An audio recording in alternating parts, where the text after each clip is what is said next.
Yeah, hi, Davion.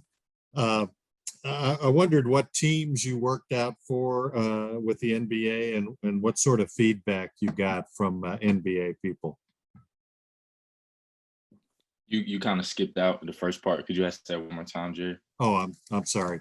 I just wondered what NBA teams you worked out for or spoke to, and what sort of feedback you got. Well, I didn't have any workouts other than like private workouts with some of the players back home with the Hornets and some of their personnel. But I didn't go through any workouts this year, which wasn't really surprising on my end because I elected, not to sign with the agent or go through that part of the process. And for me, it was, just a bit of more than, put my foot forward the uh, route. I mean, I've been through the process my junior year in college, so I took a different approach this time. But I had an interview, one off the top of my head was with the Spurs, and I got some pretty good feedback. Uh, just talking about their liking of my game, but a lot of it was really more personal, kind of getting to know me, and the feedback was just kind of wondering, kind of what went on during the year. But for me personally, it was kind of thing I wanted to hear where decision was mine, what route I wanted to take. So. And can you elaborate a little on, you said that you had a different approach this time than you did the first time you tested the waters. How so? Yeah, the first time, I did it, it was more of, me putting my foot forward of, okay, let me shoot for my goal. But this time I kind of knew I was there, and it was more personal with me and my team trying to figure out, okay, do you want to, go back to college, or do you want to, take the professional route? So it was more of a bigger thought process this time. So using that time, and especially having a longer off season that we had, it just kind of gave me an opportunity to reflect more before, choosing a sign representation. So, I mean, a lot went into it, but that's kind of the route we decided to take. Larry Vaught, we'll come to you next. Yeah, good morning, Davion. Just wondered, did you ever consider any option about maybe going overseas to playing or anything like that? And then also with the number of guards already on the roster, kind of take me through your thought process about why you still wanted to come back to Kentucky. Yeah, honestly, I didn't. Kind of wasn't in the process for me. My thoughts was, beforehand we knew that coming back to Kentucky was an option. And for me, where I'm at with my group is that, we don't want to rush or elect to go overseas if I don't have to. And for me, my goal was, try to find an organization that could use my skill set immediately or help foster me in, or, come back to Kentucky. So it was very simple. We didn't use the third option. So that's kind of where we were. And then with all the guards at Kentucky, a lot different in the situation when you came last year. Kind of what did you think of that, and how do you think that plays out this year? Yeah, I think it'd be great, honestly. Going into my process, I didn't judge it too much. I knew that we needed the roster additions that the coaches made this year. So that was a part of our team where we kind of struggled last year. So I knew that we had to make some additions in our backcourt. So that didn't surprise me at all. Like I was telling Jerry, this process for me this summer was just solely about me just finding understanding and the route that I wanted to take. So I had great communication with the coaching staff and knew beforehand that, this is, what was going to go on. But I think it'll be great. Like I said, a lot of talented players back there, a lot more shooting. So I think it'll be a lot of fun. John Hale will come to you next. Davion, when you were looking at coming back to Kentucky, how much of that was to prove something else to NBA guys, something else about your game, and how much of it was just getting the Kentucky experience you guys didn't get last year because of everything being so weird with COVID? I think both, honestly. You know, not having that experience kind of, took a toll on everyone in the country. Me already playing, 4 years, I saw a huge change. It was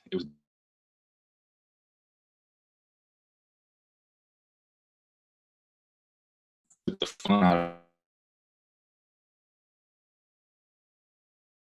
of this. I know it'd be extremely crazy. So, I really hope that it goes through. But the second part of your question, Hey, Davion, you're cutting out a little bit. Yeah, Davion, just talking about in terms of the attraction of coming back to Kentucky, how much of that was the benefit of getting everything you all didn't get last year because of COVID and the experience, and how much of it was wanting to prove something else to NBA scouts for your game? yeah, not having that experience, that I think that took a huge toll on everyone in the country.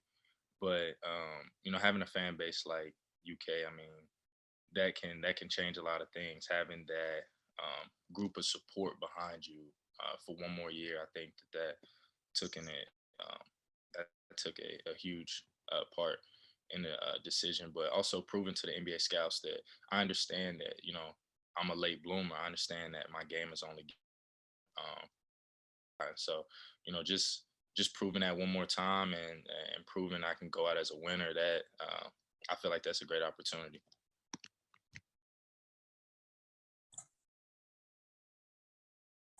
Derek Terry will come to you next. Hey, Davion.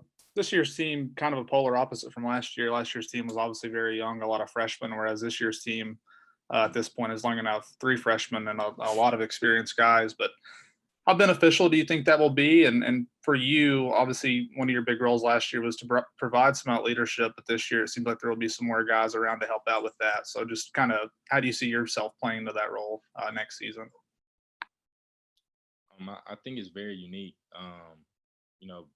It kind of reminds me of a team my freshman season when I, first went into college. We had a lot of upperclassmen.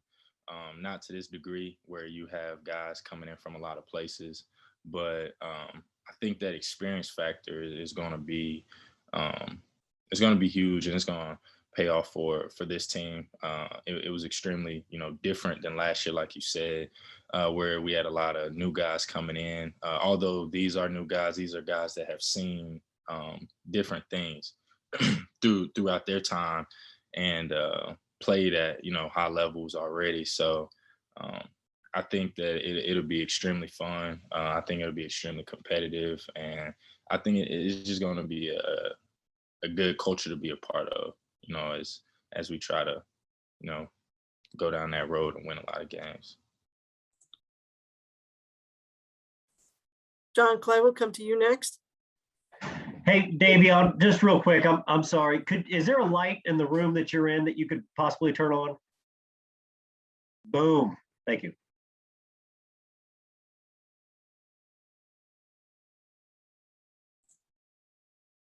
John Clay, go ahead. Davion, is there one particular aspect of your game that you want to improve on or that you want to work on for this year? Just all around. I think finishing at the rim, obviously making a lot more free throws, and just this summer, honestly, we've been working on a lot of aspects of my game. I mean, from footwork into my jump shots, release, getting it off faster. I mean, just a lot of improvements all around, but definitely in those areas that I just mentioned.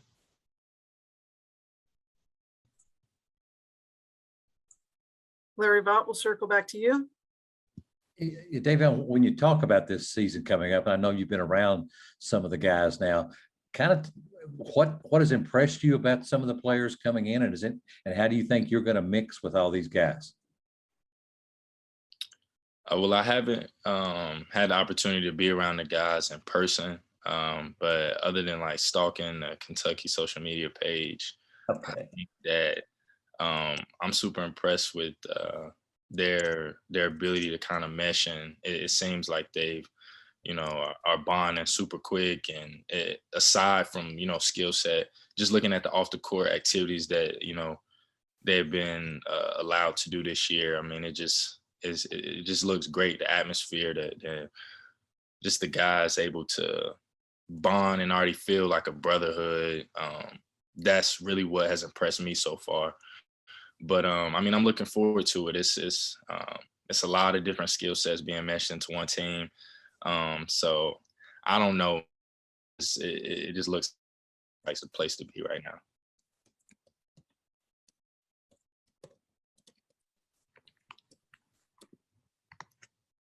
Ken Spencer, go ahead. Davion, this is Kent with WHAS 11. Is there a guy, one of the newcomers that you feel like can really help you elevate your game next season that you're looking forward to playing with? Yeah, I mean, I'm looking forward to definitely Big Oscar. Being able to be a big presence on the inside, kind of give us an element that we didn't have. Someone that's setting like hard blows on screens, getting the guards up off of us as we try to free ourselves and get to the basket. I mean, honestly, even having him for the short summer that I did have him, running to his screens hurt, like, honestly. So it'll be fun to see the opposing team have to go through that. But, watching guys and hearing the feedback that I've been hearing, how Jacob has improved his game, and obviously Keon, just watching some of the things and having conversations with him. Forward to that, guys that have been working to help, space the floor, open up penetration lanes, being a threat from the perimeter. I think that I'm super excited to see their improvement as we, take on another year. Obviously, new guys coming in, I'm excited to see what they can do and, how they'll help. But watching guys that you've been with improve over a year, I think that's, one of the special parts about it. John Hale, we'll circle back to you. Davion, did the NIL stuff getting passed make your decision any easier coming back to school, knowing you'd have that opportunity to earn some money versus, obviously not as much as you in a pro contract? And just how have you kind of managed that so far? I think we saw that you're on Cameo, but just how are you fielding offers or whatever? How kind of strange is that at the moment? Yeah. Well, I wouldn't say it's strange, but it's definitely it's beneficial. It didn't play a direct part into my decision, honestly, but I think it's a rule that has should have been implemented a couple years ago. I'd be a lot richer, honestly. But no, in all seriousness, man, I think it's like I said earlier, especially with a fan base and the support that we have at Kentucky. I mean, it's almost now looking at it, it is strange because it's something that you can't really put I'm super appreciative of it, honestly. And I think that it'll help a lot of the guys, across the country as well. And like I said, it's very beneficial towards us and can use our name to, help put ourselves in a better position towards the future, even in the present, to help learn like the marketing skills, to help, learn how to be an adult and a professional beyond our current situation. So definitely more of a like educational piece where it's also putting us in a better position for our future. So, I mean, I'm definitely grateful for it. We'll take two more questions and then we need to wrap up. John Wong and then Ken Spencer. Hey, Davion, welcome back. I want to follow up on this NIL. You guys are student athletes, and in the past, Coach Cal has made such a big emphasis on focusing in the classroom and then on the court. And now you've got this fantastic opportunity to make all this change. For some people, it can be a full-time job. So how can you maintain focus and being the student that you want to be in the classroom, and also making sure that you attain the goals as a team to win basketball games on the court, not let this NIL kind of affect and distract you? Right. I think it comes with surrounding yourself with the right people, honestly, and having that foundation to, kind of keep you focused and, holding yourself accountable, honestly. I mean, this is I think, like, honestly, speaking with other people, it's a great opportunity because it helps you learn how to, manage everyone coming to a school like Kentucky. I mean, it's hard to say that every player on our roster, is not looking forward to being a professional. And these are these are situations that you're going to have to carry yourself beyond basketball in terms of managing your money, helping, will you still have that same passion when you do get paid at the professional level? So, getting a head start on that, I think it is super beneficial, but it just falls back on your passion. This wasn't a rule that we had years ago. So you being able to lean on that foundation, knowing how did you get to this level before you were able to get paid for your likeness. So that's just things that you have to remember as an athlete. I know it's things that I'll remember. I didn't get here off my likeliness other than my game being liked, honestly. And so, that having that experience, having mature people around you, surrounding yourself with people that have your best interests, that'll be the big push in this situation. Do you have a money manager right now? I do not. I just have great parents. I have a great coaching staff, and I honestly have been blessed with having great people around me that want to see me succeed. So I know that them all together will be my managers. So I'll be just fine. Ken Spencer, finish us off, please.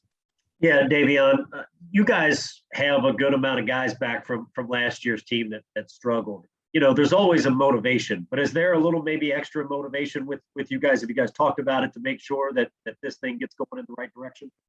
Oh yeah, absolutely. I mean, I try to, forget about the past. Living in the past is just not, what you want to do. But honestly, Kent, I mean, we won 9 games last year. If that's not enough motivation for anybody, I don't know what is. I mean, that's one of the major factors. I pride myself on winning, and I need to prove that. So that's something I won't forget. And it doesn't matter, what type of win, what type of jump we get to in this next year, especially for the returners that felt that pain last year. You just don't forget that you won 9 games. So we're going to use that motivation. We're going to live off of that. And I think it's going to be a great year, and it's going to be a lot of fight in us. I mean, it's not the time to hold our heads too high right now. It's time to work.